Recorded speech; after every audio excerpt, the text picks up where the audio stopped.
केदारनाथ उपचुनाव को लेकर बोले सीएम धामी।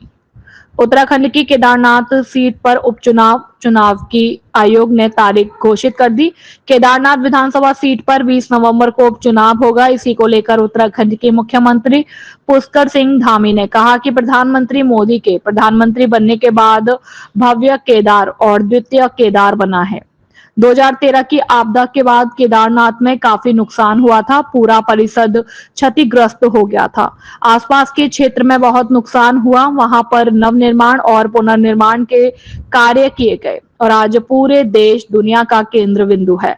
वैश्विक रूप से भी पूरे देश दुनिया में प्रधानमंत्री भारत का मान सम्मान बढ़ा रहे। विकास की तेज प्रकार से जो गाती हुई है वह आगे बढ़ेगी। विकास की तेजी से जो गति हुई है वह आगे बढ़ेगी। केदारनाथ में जो आज तुष्टीकरण की राजनीति कर रहे हैं, जो केवल लोगों को बांटने की राजनीति कर रहे हैं, ऐसी राजनीति को लोग नकारेंगे और विकास की राजनीति को अपनाएंगे। केदारनाथ में बड़े अंतर के साथ जीतेंगे। हल्द्वानी से राकेश जोशी की रिपोर्ट।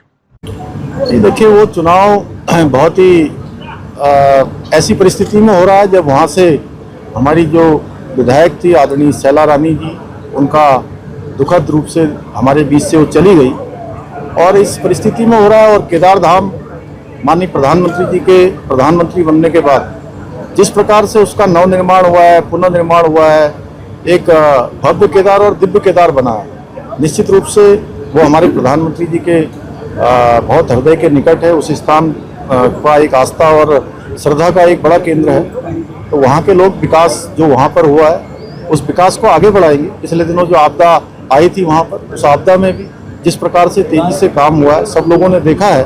और मैंने भी कहा है, वहाँ जाकर भी कहा था, पहले भी कहा था कि जितने समय तक केदारनाथ क्षेत्र को नया विधायक नहीं मिल जाता, मैं भी उनके विधायक के रूप में काम करूँगा।